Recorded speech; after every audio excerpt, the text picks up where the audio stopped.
So I was born in Havana, Cuba, born September 12, 1962. Had the great distinct honor and pleasure to be able to come here to this great country. Came to this country September 7th, 1967. When we first came here, it was completely different. The stories that I remember as a young kid, my father looking for ways how he can leave the country and how he can leave Cuba. Every day he would go interview different friends or different individuals or different neighbors that the government came over and visited. He would ask them what documents they asked, what requirements they asked, and my father had 4 file cabinets in the living room that I remember distinctly where everything he needed, every document he could have, he wanted to have there. He wanted to be prepared for this. When the day came that they came to tell us, very different how this government works and how, from a communist way, how they approach things. They just come, they knock on your door, they tell you, listen, we have an exit for you at 2 o'clock that you can leave. They told him he couldn't leave. They told my mother couldn't leave. My sister couldn't leave. And my sister was 6 months old, and that I could leave. And that's how it all starts, where I get to come to this country. As I come to this country, I'm blessed to have individuals that were like my foster parents that were just incredibly special. I didn't know them. I never knew of them. They were individuals that, through a cousin of my father, her husband, knew them from Puerto Rico. And through that, they took care of me. And then after that, months later, my mother came, my sister came, and then I think about a year later, my father came. I can't tell you, remember the exact date, but he came.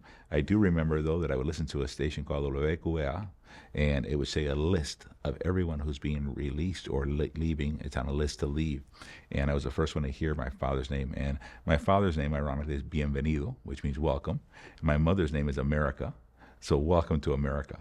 And it's always been something that I've always held and I cherish very, very much, not only because they were my parents, but kind of like a deeper, more profound feeling for me to have that. And then, you say, what's your childhood? Well, I would say to you that my childhood, what you don't know, you don't know. And when you don't know, you react in different ways. What were things that I have? There's a lot of thoughts. At an early age, you start thinking, are you a bad son? Do your parents not like you? All these emotions and thoughts that you have. But again, I was always grateful for the individuals that took care of me. I was always grateful then when my mother came. I was always grateful for being here. Didn't know what happened, couldn't understand what happened at a very young age. But I would say, if anything, it made my childhood kind of evaporate quicker and grow up faster. And that's what I would say to you that I recall most of all. From there, when my father came, he was here 2 days in Miami. In 2 days, this country was wonderful. This country said to him, based on what you know, based on what you did, architectural, you have to go back to school to get your architect's license, but there's a great opportunity. And they offered him a phenomenal job.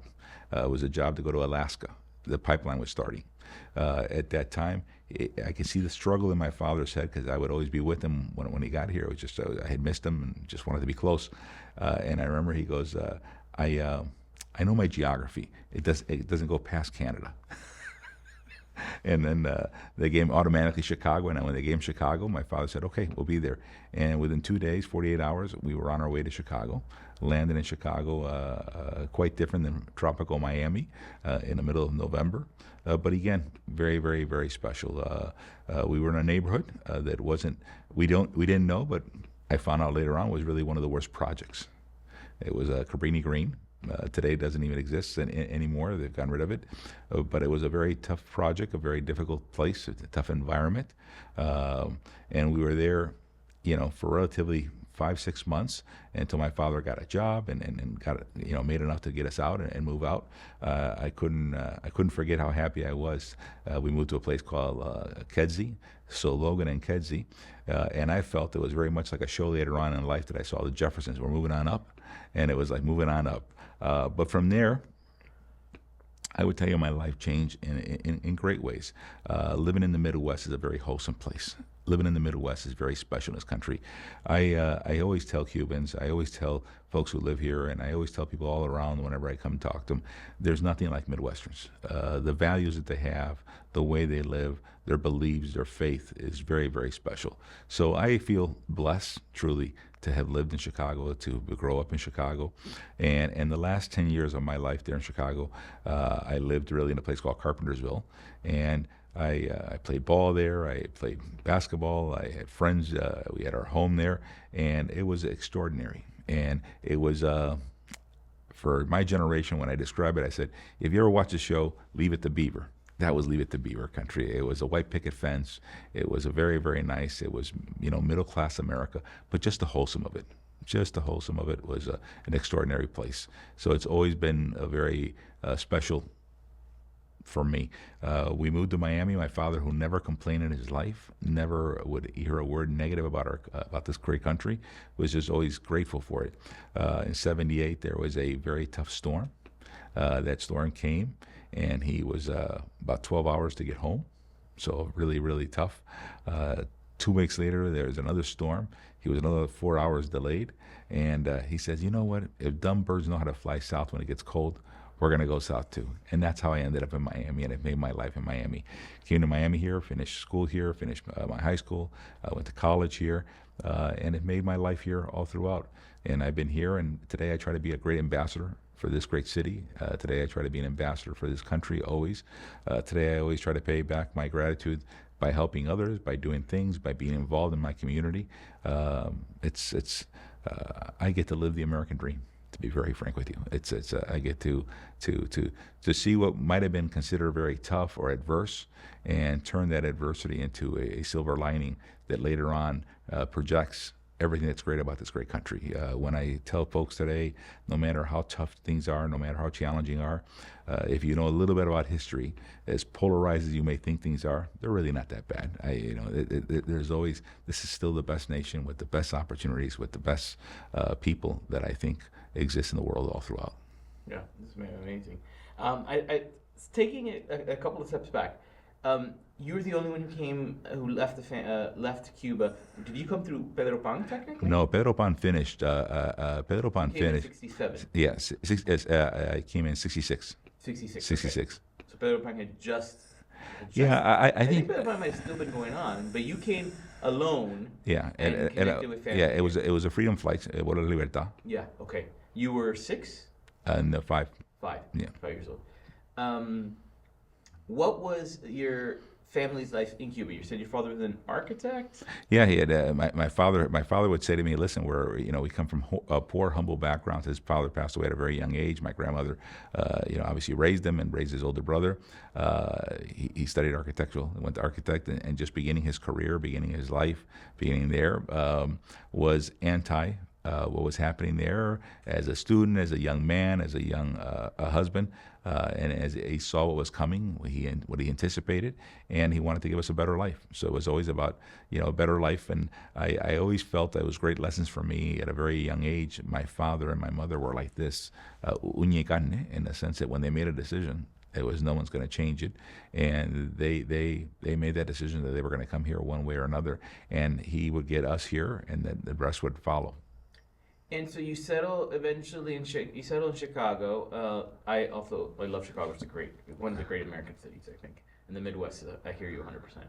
What was it like? What was it like being, this Cuban kid living in Chicago? I mean, there are Latinos in Chicago. Obviously, there's a Mexican community, there's a Puerto Rican community. I don't know what it's like at that time, but not so much Cuban. In the 60s, not even that so much Cubans today. What was it like? There was very few Cubans, and yes, there was a Mexican community, but you really didn't even get to see that. So where I ended up, it was really, I was probably one of the few, or if only, white kid in that project. When I started, I was in that school that I went to. That one, it was tough. It was rough. We'll leave it at that. But it was a moment that you can say, is it easy or is it tough? Listen, it's a challenging place. It's a difficult place. It's a hard place. But you get through those things, and any adversity you have in life becomes part of who you are, becomes a part of what your makeup is, and becomes part of how you have the strength to go and do more things and to go beyond. Um, you're in Chicago for 10 years, and then that's it. No more of these crazy ass winters. That's your dad said. By the way, I don't mind it because I really didn't want to come down. You know, when you grow up there, you see everything. I play music, so you saw orchestras, culture, quite different. That Miami didn't have that here. The museums that we had, the Field Museum of Science and Industry, the Planetarium, the Art Center, it was just a very, very special place. Even the education, when you went to high school there, the way you would pick your classes, the hours you would pick your classes, psychology behind the picking and the selections of that, the sports, everything was at a different level that Miami wasn't there at that time. And when I got there and when I left, I really enjoyed my last 10 years there. It's just nothing but fun and great memories. I can tell you a great memory that I have is I'm a diehard Cubs fan, and I'm a diehard Cubs fan just because here's a team that had not won in 100 years. Here's a team that generations after generations have missed out on a championship, and Old Man Wrigley would open up the stadium to all kids after 5 2/3 innings. So every mother knew when their kids weren't home where they were at. They were at the baseball park waiting to get in to go see a game for free. I sat in more first base, home base, third base box seats as a kid than I've ever done later on in my life. Doing that, it also gave me another lesson of how do you build a business early on there. You saw a man who owned the team. You saw a man who was dressed very, very elegant as a gentleman, and he would let all kids. So he created lifetime fans by allowing them to come in and enjoy. And he had 2 rules: be a gentleman and respect the ushers. And the ushers in the 60s when I was there, seeing them was very special because the ushers were all radio men. And radio men could tell great stories. They were great orals. They could say, they can tell you a story and paint the picture so well, so vivid. So I was mesmerized many times as a kid listening to the stories, even more than the game in itself. And then after the game, the owner would come down in a pristine suit, perfectly ironed, and would come down. He would ask the kids, which player do you want to see? So he signs. And the rules were that the player never left until the last kid got signatures. So going to school, Ron Santos, Rick Monday, Jose Cardinals, you name it, I collected those signatures. And then obviously in '69, I thought we were going to go to the pennant and championship. We're 10 games up heading into September, and the Miracle Mets eliminated that.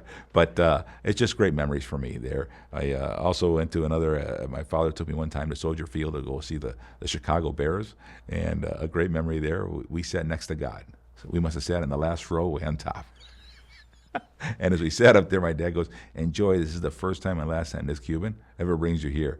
It's so cold, and the wind's coming off the lake, and the lake effect, it was very, very, very cold. But, those are all great memories that I have that I cherish all my life. And that later on I saw down here when we got baseball and I got tickets for my father, I enjoy seeing my father taking my son, and I enjoyed seeing them living and enjoying those things. So it's all great memories. You build upon things, and in life, you get what you put into it. In life, you the perception you create and the perspective you look at can be 2 different ways. And I always had a very positive outlook on things.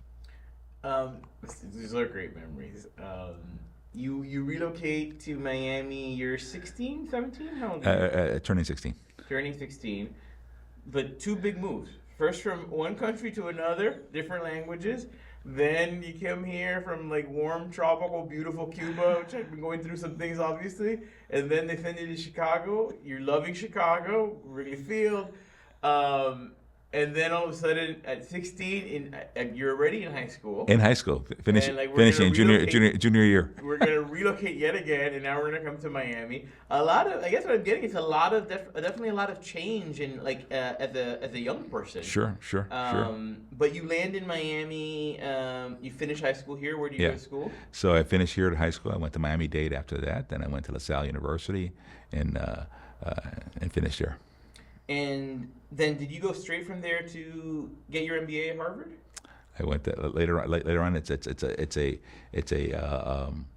Harvard, I went and got it in 2015. It started in 2012, 2015. Okay. So significant, many years later you went back. Yeah. And it's an OPM, so it's an MBA. It's an OPM class that they have. It's for presidents, for YPOers, and they had, and it was a great way to it was a dream to go there. It was a dream to learn. It was a dream to meet the teachers that are there, to think about the history that's there, and something that I really enjoyed. Something that was very powerful for me. You living in Chicago, which is a great American city with pretty good public transit. At that time, you come to Miami where there's no public transit. That's my long way of saying, how do you end up going into the automotive industry? Oh, that's great. A great question. I always love cars. I always love cars. I can tell you a story. Let me backtrack a second. My father, we were poor, but as a humble, he always was enriching me in different ways. One of the ways that my father enriched me was very much, he made me read the paper. And I remember at a very young age, I'm talking second, third grade, which is not easy to read the paper at that age. But he said to me, we got to get the paper. You got to read the paper to me every day. That's what I want to learn. I know what's happening. And I would say, I don't know how to read it. I said, well, you'll figure it out. Word by word, we'll figure it out. And I said, well, we're poor. We can't afford the paper. He goes, and my father had a wit about him. He goes, you know what? Go to the neighbor across. Ask him for yesterday's paper. I said, Dad, but it's old. He goes, well, if you're one day behind, you're okay. And that kind of wit always stayed with me, and it fueled me in different ways, and it taught me many things. My father gave me a gift of reading books, and he says, you can travel the world, you can see the world through books, you can learn through books, and that's very, very, very true. And I tell folks all the time, I said, today kids have a way to go learn where what you have available to you really through the internet, what you have available through YouTube, what you have available is amazing what you can do. But in those days, he gave me a lesson and a love for reading that till this day, I read a book a week on an average, if not sometimes more, depending on the size. But it's a great gift that he gave me early on, and he taught me that gift. Reading the paper was another great gift, to be able to talk about anything, to be able to discuss anything. I cheat today in the sense that I have filters on the paper, so I may only read the things that I want to read instead of reading more things, because you learn more when you're going through the paper. But those are great gifts that he gave me that I think have served me all my life throughout. As I finished school, I had studied economics. I went to go work at a place. I didn't feel good about it. At that time, I leave. And I go work and I start the automotive business, and I select who I want to go work for. And I went to work for an icon in this community. I went to work for an icon in the auto business. I went to work for Norman Braman. I started as a salesperson there. And the person who interviewed me, Linda Brickman, I'm always grateful to her because to have that opportunity, to have that chance. And I thought it was it was a great company, and I think hopefully a better company when we left. But it's a great opportunity to go work for him and work at the Honda store. And I started working at a Honda store on Bird Road, Braman Honda, and I made my career there. Basically, I started there as a salesperson, and eventually became a general manager in 1987. From there, I was able to develop. I learned a lot. Had the backup, the support from him. Had an organization that carried probably the most prestigious names and brands all throughout in this community. So I felt very privileged to lead and to grow, and to have the opportunity to grow it in a way that I thought would only be better. How involved was Mr. Brayman when you were at the organization? Did you have a lot of touch points? I think, when I was a salesperson and stuff, I think he was building his business. So he started, I think, in 75, 76. He was building his business as he's building his business. But he had another business that was very important to him in 1985. As I was growing in the company, he had just bought the Philadelphia Eagles, which is another beautiful story. You think about someone who was a water boy on the team to one day owning the team. That's an extraordinary thing. And I was growing in the business while he was doing that. There was a time that he was focused on growing that. He also had another great business that he opened at that time. He was a distributor for Sterling, which is another brand that he had brought to this country through Honda and through Range Rover and Land Rover, and he had built that. So he was building two businesses outside of what he was doing here. He had stores here, he had stores in Palm Beach, he had stores in Sanford, Florida, he had stores in Tampa that he was involved with. So he was very, very tied into the business. Later on, he was working on different things, and that was an opportunity for us to grow. That was an opportunity for each store general manager. He had decentralized the stores. As we decentralized the stores, each store is having their own general manager, and that was a great opportunity for me to separate, to grow the company, and to grow the store. What did you learn? Sales is people think of car salesmen with a very negative connotation, at least used car salesmen. But sales is not as simple as being transactional, right? It involves a lot of relationship building and a lot of marketing, a lot of like psychology. What did you learn as a salesperson when you were at Bremen Honda? I think the biggest thing is staying true, being always transparent, and always seeking. Really, there's a great book that I read, Stephen Covey, Seven Habits of Highly Effective People. Excuse me. And in that book, seeking win-win. And when I set my life to do that, and almost everything that I work on, and anything really that I go out there for business today, I always seek a win-win solution. And I always find that I tell people, I still, till to this day, it's never changed, that philosophy. And that philosophy has helped me grow. Sometimes I want to win more for someone than maybe they want it themselves. And I sit down to encourage, I sit down to motivate, and sometimes I'll sit down also to push you, to drive you, because maybe sometimes you don't see it, but I want you to see it, so I want to take you there. But what I learned there, really the most important thing is that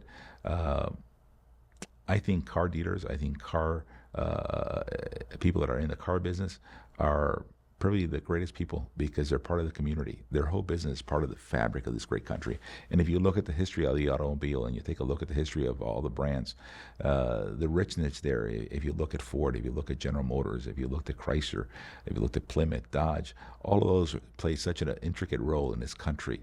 The great generation, as we call it, that fought World War II, yes, it was a great generation, but behind that great generation was a great industry that helped. When the call came that, hey, you needed to have tanks, you needed to have building ammunition, you had to build rifles, you had to build machine guns, you had to build bombs, you had to build boats, you had to build everything.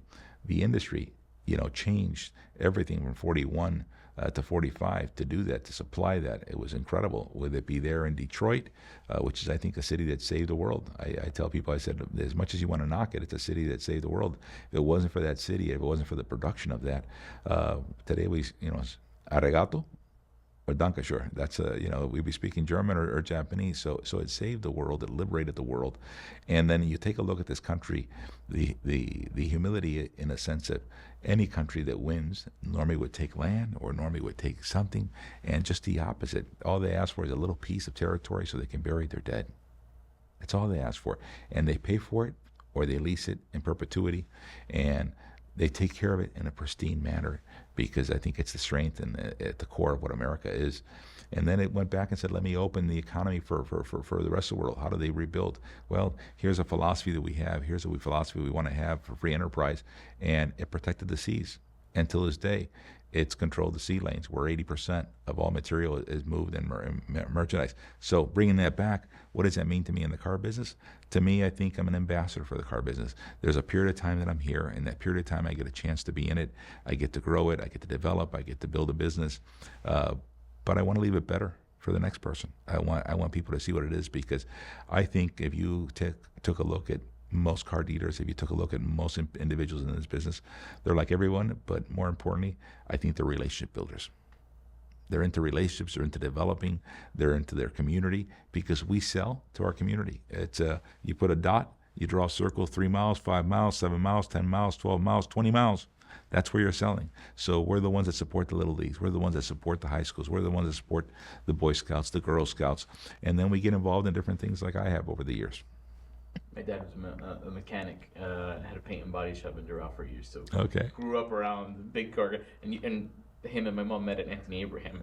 He worked there, so I feel you. You build this great career at Bremen, but then at some point you say, Mario, there's maybe greener pastures, there's new opportunities. What leads you to leave a successful career in a successful organization to kind of strike out on your own? What comes next? Well, at every turn in life, you sometimes hit a juncture, and you hit that juncture, and you hit that crossroad, and you take a road.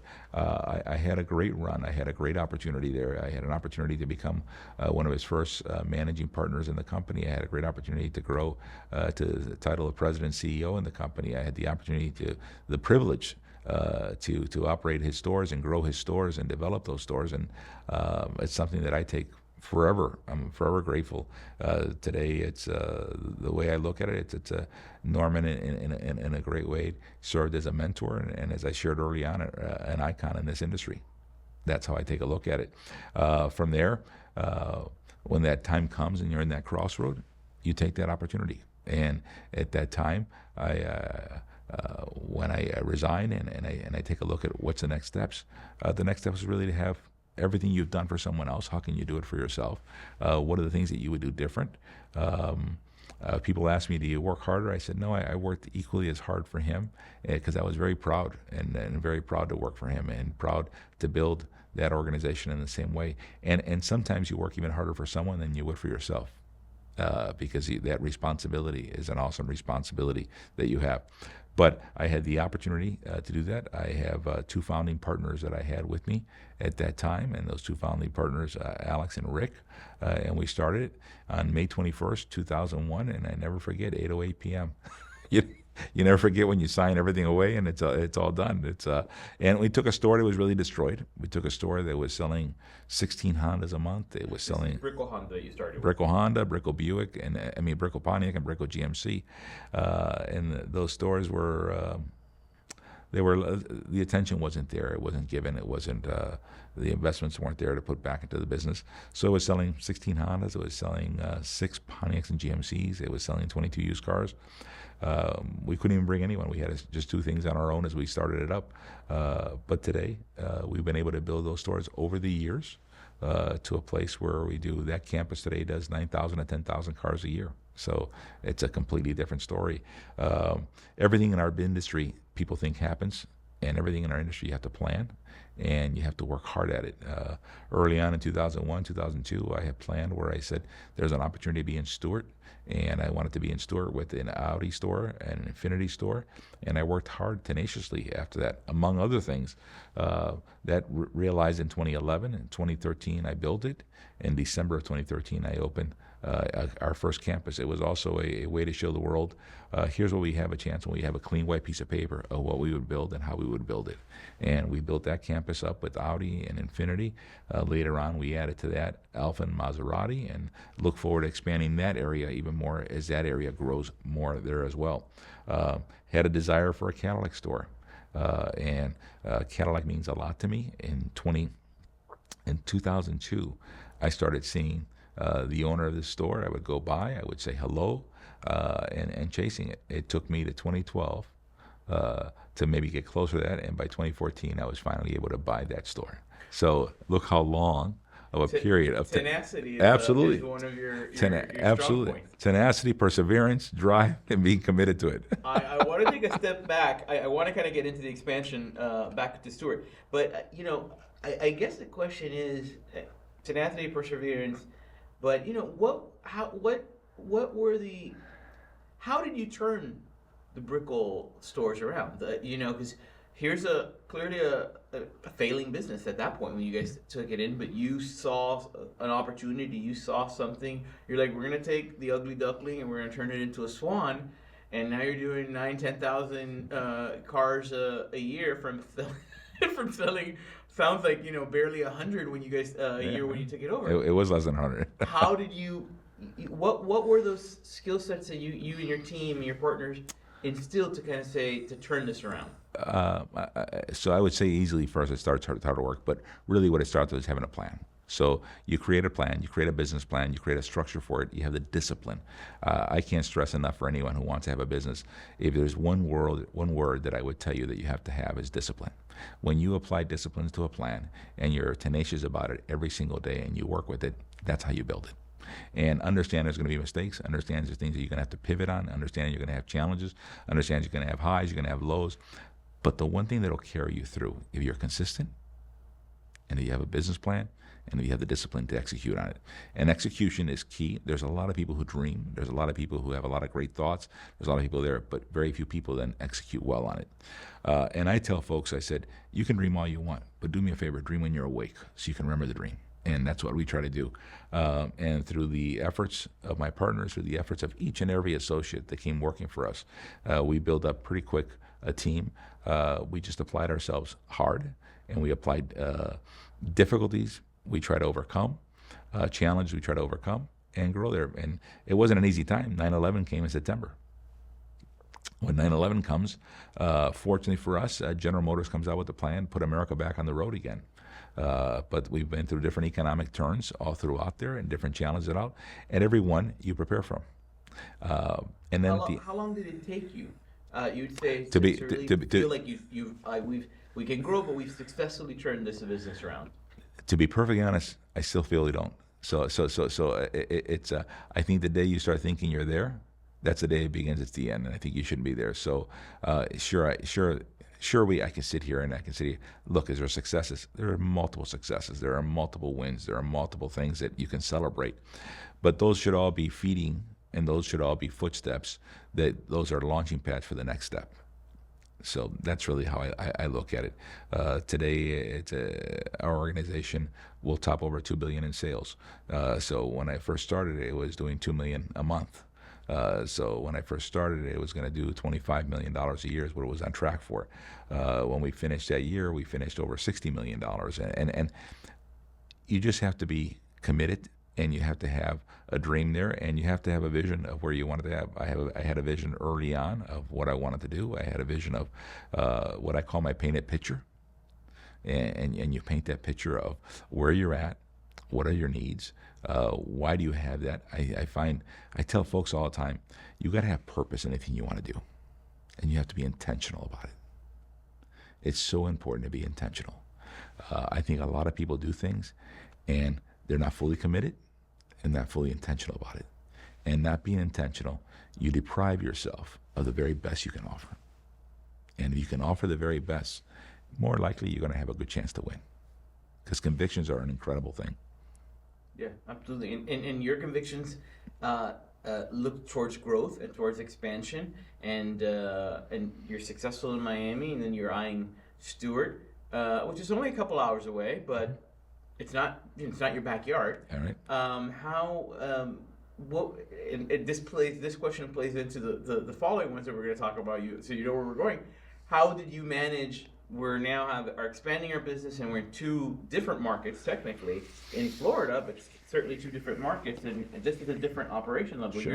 You can't jump in the car and be at the dealership in 30 minutes. Now all of a sudden it's going to take you 2.5 hours to get to 2 hours. 2 hours to get to Stewart. How was that initial expansion? Were there growing pains? Oh, of course, but so let me tell you one of the things that I do that maybe is unique or different than other people might do. We may offer positions to the new companies we have, but more than ever, I hire new teams for each place. I figured a long time ago that if I was going to go grow any market, I had to go grow it with new teams in those markets, people who live there, people who make that their community, people who make that their life, because you sell cars at the schools, you sell cars at the church, you sell cars at the synagogue, you sell cars at the Publix, you sell cars in the Winn-Dixies, all those things. So, and I never wanted to have anyone have to go through that sacrifice of driving that or doing that. I learned that when I was in Palm Beach earlier on with Norman. So I always committed myself that wherever I went, I would bring people that are from there or grow with people that are from there. And I think what you have to do is sometimes you go into a store and you say, well, these people aren't doing a good job.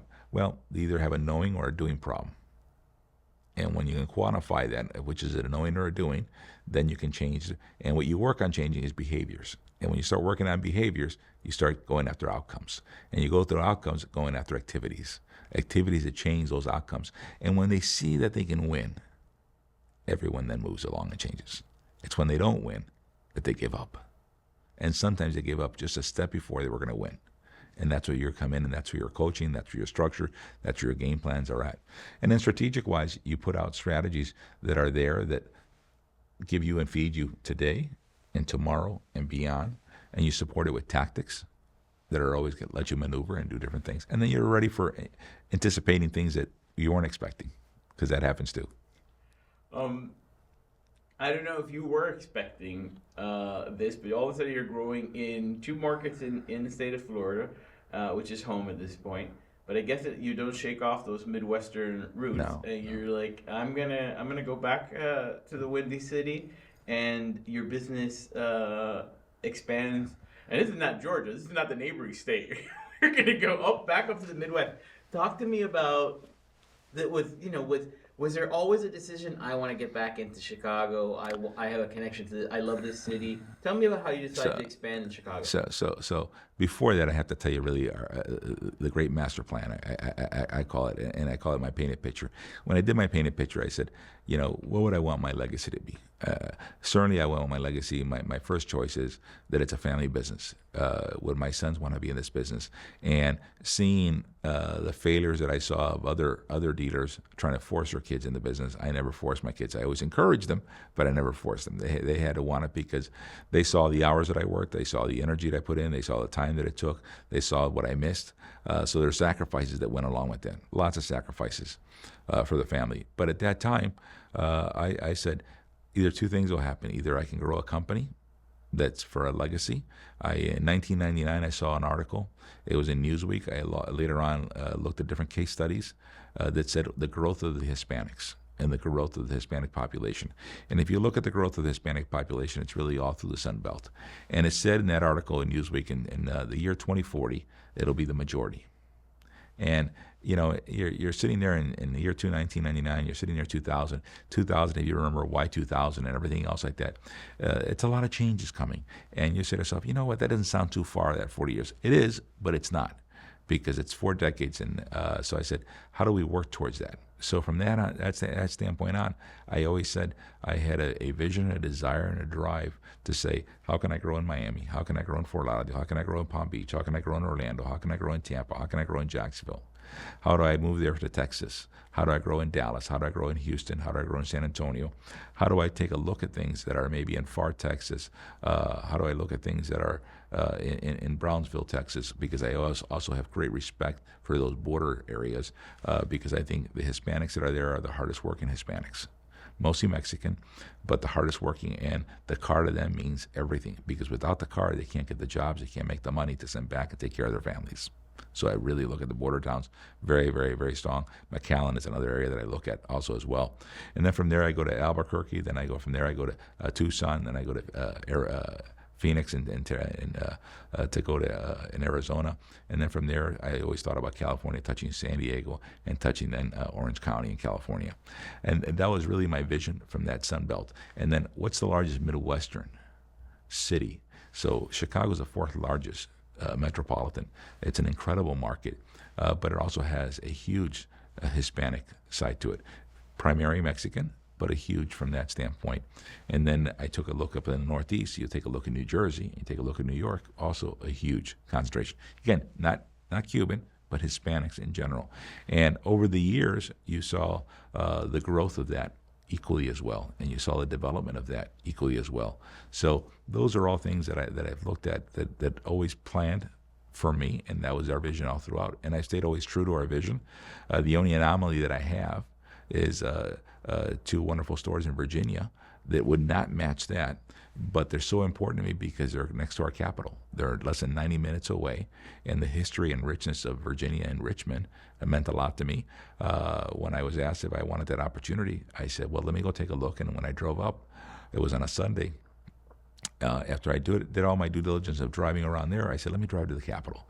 And driving around the Capitol, seeing the Lincoln Memorial, seeing the Jefferson Memorial, seeing the Washington Memorial, and then driving back to head home, I was just in love and enamored to say, gee, what to be, what a privilege it is to be in this great country, and then to have one of America's oldest cities, the capital of Virginia, and next to the capital of the United States, and be able to do business here too. And from there on, I fell in love and wanted to do that also as well. It's the master plan, the painted. I love the expression, the painted picture. I've never heard that before, but I love that concept. You talk a lot about the Hispanic market. Was the Hispanic market always at the center of the business plan? Was it always like we really want to go after Hispanics in all these communities? No. It's part of it. So what separates me? What makes me more unique? What gives me there? I think this country's allowed us to come here, and I think we owe to give back more and to do more. I believe there's higher expectations of me than another dealer.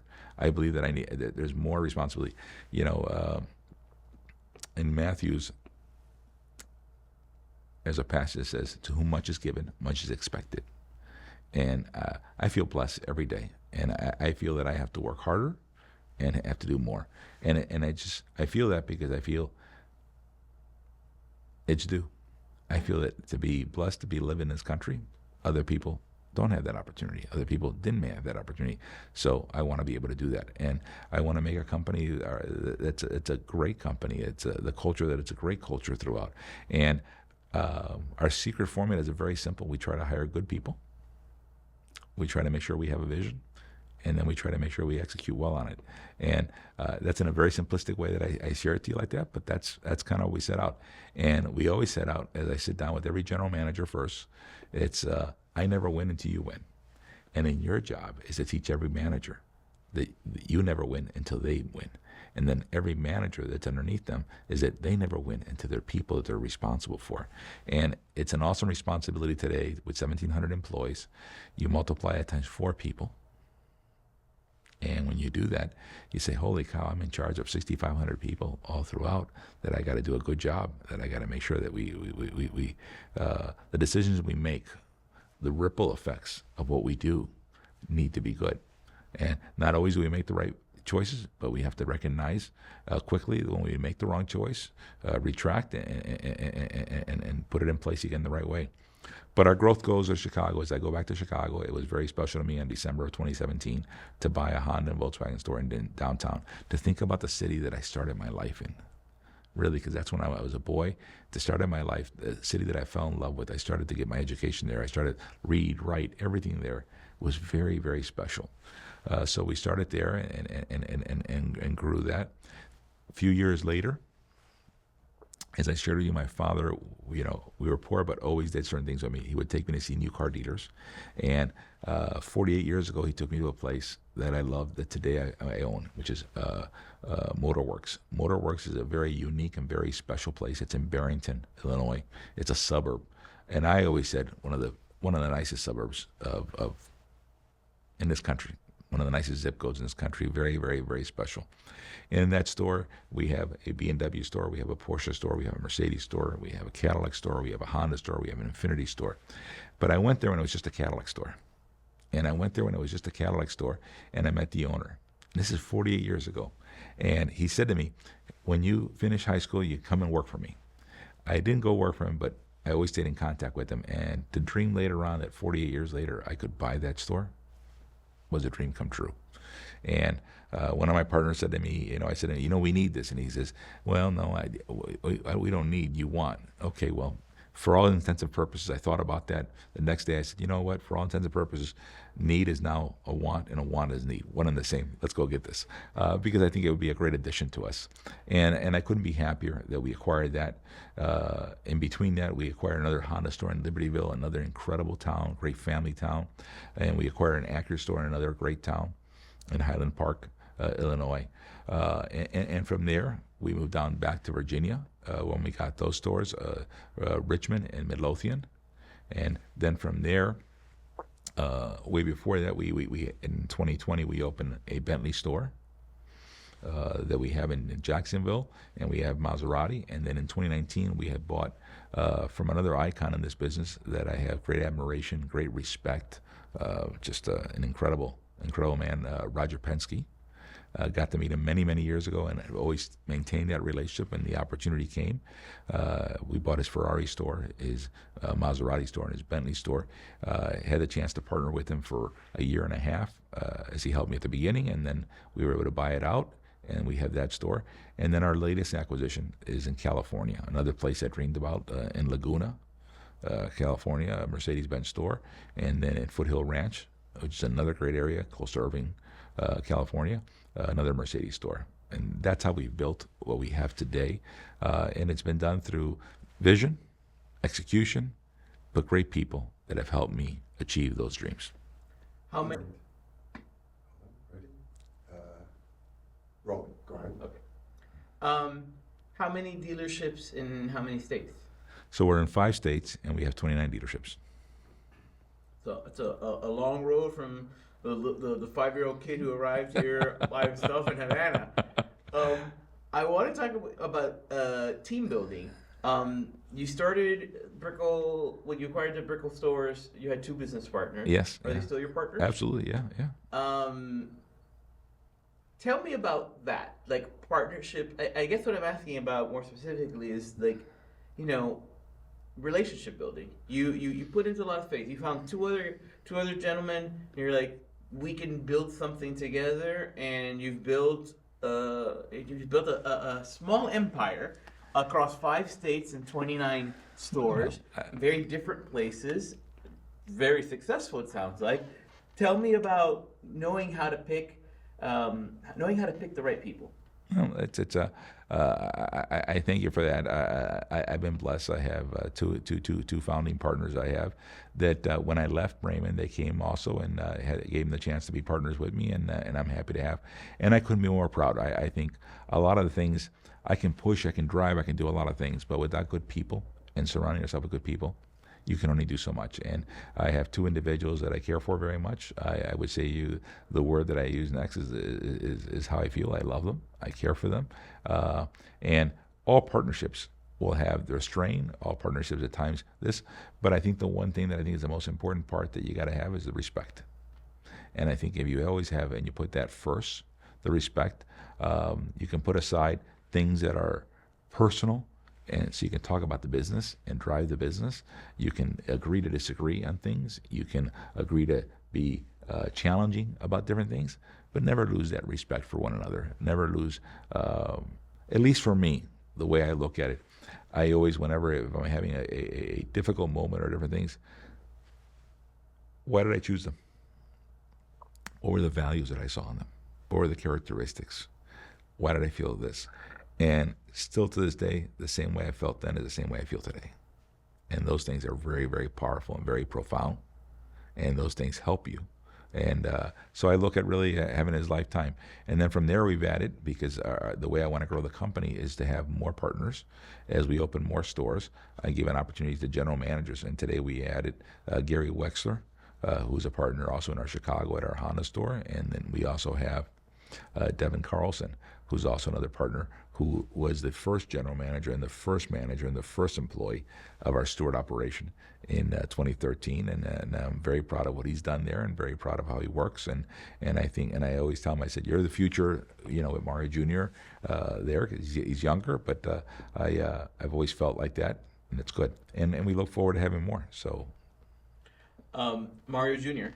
Yes. answers the question that you set up earlier, wanting to build a business that your kids would potentially want to come into. How many kids? I have two. I have two sons, two great sons. I have Mario Jr. He'll be 36 in September, and Michael 33. Now I'm a grandfather. I have two granddaughters through Mario and Monica, and I have a grandson now with Christy and Michael. So couldn't be more happier. Two wonderful young men, two gentlemen. I always say the best of them.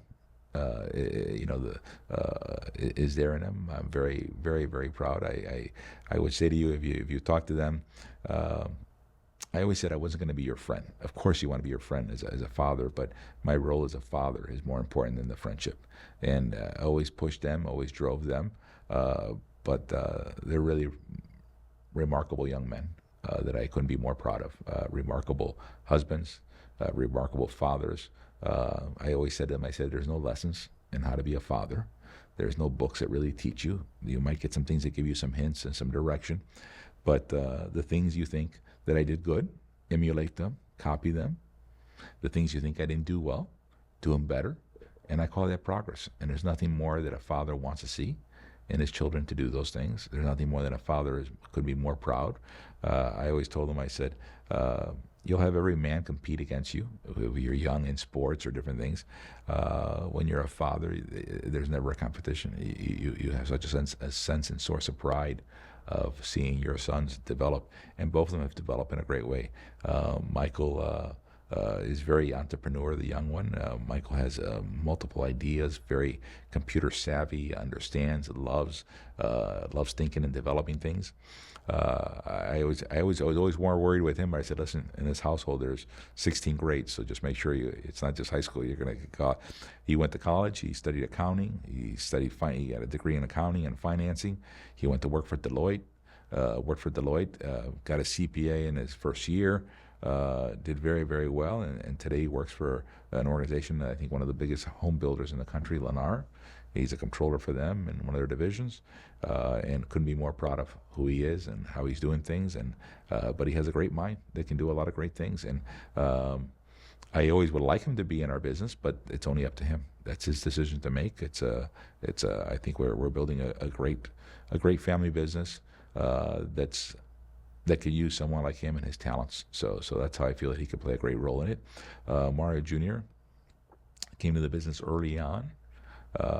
He always liked it. He came to sell cars before he was 16. At 15, I said, "Well, you can't drive the cars," and so we're going to demo with you. He got your license. Make sure you got a license, then you can drive the car. But he couldn't drive the car over the summers. And then after, when he went to college, every summer when he came back, he was involved in it.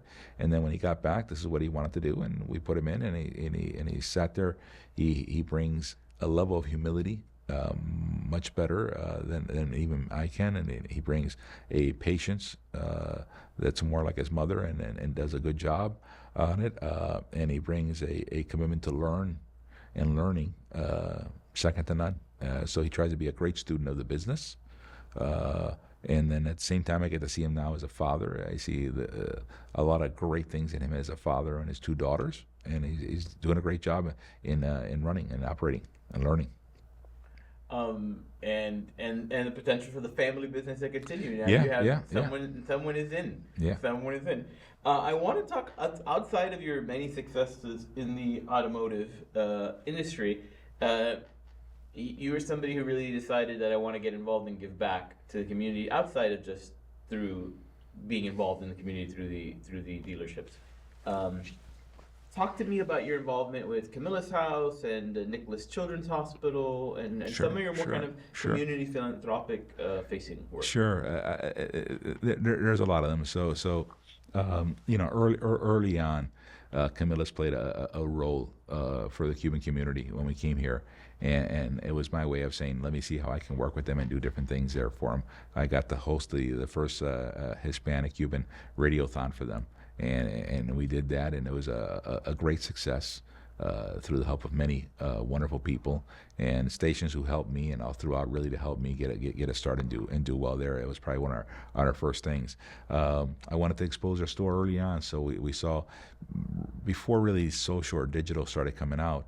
I thought that Brickell Honda, Brickell GMC, and Pontiac, no one really knew, but I said, we're inside the city, we're inside Miami, let's look at the city of Miami, and I started to host once a month someone in government to come in and have a live chat where people could call in and talk through on the radio and talk to a commissioner or talk to the mayor that I had come in and bring all different commissioners there. And I felt it was a great way for me to bring the community together. I always feel that people can fix things and fix any problem if they talk. Sometimes they just don't talk. And sometimes if you can help connect the dots, I think it's great things. And then my involvement with Nicholas Children, First Miami Children, it was special.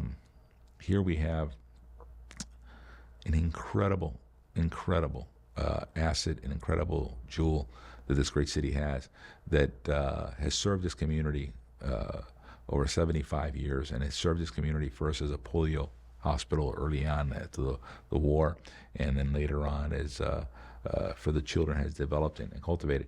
And it's one of the premier children's hospital in this country, and for that matter in the world, with I would say the greatest docs that you can find, and the greatest nurses. I had the opportunity there to work in many different facets. Worked on the foundation board. I started worked later on the hospital board, and later on work on the system board, which oversees the entire hospital, and had the privilege and the distinct honor to lead them and be the chairman of it at a different time, a point of inflection, at a point of a crossroads, and my goal was always to leave it better.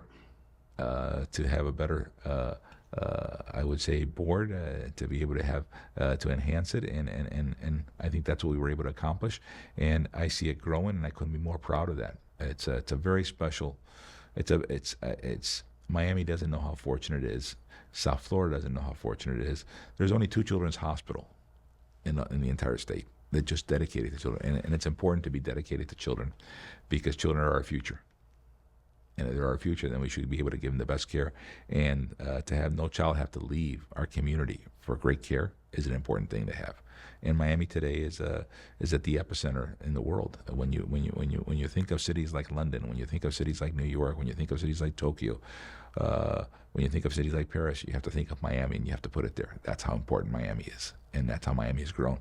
I think that's a testament to everyone that's here. I think if you wanted to look at diversity, if you wanted to have a window of diversity, I tell people, I said, take the glasses, look at Miami, and Miami gives you a window of what the future can be, but not only what the future can be, but how well it can work.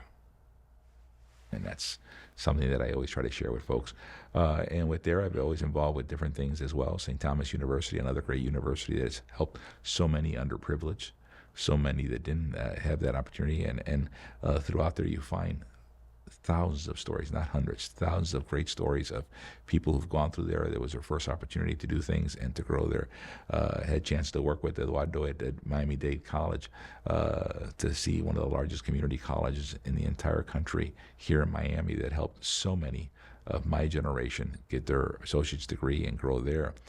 From there, FIU, and worked there with great leaders all throughout, and got to work on their foundation. I've done different things, and today I chair Casa Cuba, which is another very special entity for me. It means a lot to me. I'm very, very busy, but I only get involved with things that I want to lead or make a difference and help it succeed and do the things they want to do. And Casa Cuba, there's a place for us that, as a Cuban, when we got our independence, it was after the American War and Spanish War. At the Treaty of Paris, there wasn't a Cuban sitting there. So we were not invited to the table there. I'm grateful to be in this great nation, grateful to be here, but from my heritage standpoint, I want people to have a place that they can see who we are, how we've grown, how we've embraced this country, and how we've become part of the fabric of this great country also as well, and how we want to give back to this country and be a participant that does well. So I think Casa Cuba will give us that.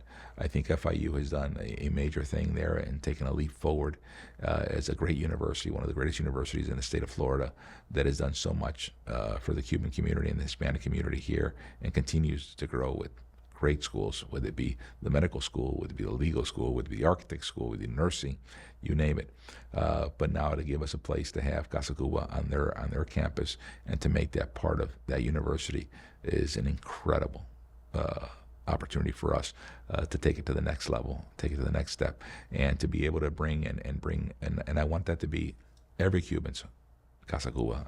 It's not for this or that. It's everyone and open to everyone, because I want them all to learn, and we learn from our differences as well as our similarities, and we learn in that way so we can do more and be more. First of all, thank you for all your work in the community. That's a little bit slow. A little bit, no, but it's quite a bit. As we're just running out of time, one question I've asked a lot of people, and I think you're kind of the perfect person to answer this for me, is what does the American dream mean? It is the ultimate gift. It is the gift of freedom. It is the gift of opportunity. It is the gift that if you put your energy, your effort, your time, your compassion, your understanding to work, you can be rewarded. It's a place that, America's a place that if you go to McDonald's, you don't know who's to your right and you don't know who's to his left, but it doesn't matter. We're all happy there to go order and we get our Happy Meal, as I call it. And America is still that. America, I tell folks all the time when they are really down, I say, listen, do me a favor, please. As I started earlier on to you, I said, you might think it's polarizing. I don't see anyone shooting each other. There was a time in our country when they dueled. When they didn't have a certain thing, they dueled. There was a play that came out so people could see it, and it was Hamilton. It was just that was reality to a great extent. But America is still a place where we can do great things. America is still a place where it's the melting pot that allows you to go forward and do things. And I will tell you this: if America opened its doors, if you want to test a nation, it's very simple. Open its doors and see if they swing out or they swing in. They swing in here. Because people here believe in the dream. People here believe that America, you can do more. People here believe that you can achieve more. And the American dream is still well and alive. Maybe a little different than other times, but it's still well and alive. So I believe the American dream is there for us. And again, it goes back to the root and the foundation of the freedoms that we have, the liberties that we have, the order that we have, the laws that we have. All those things form a union and a knot and that gives you the strength to be able to do those things.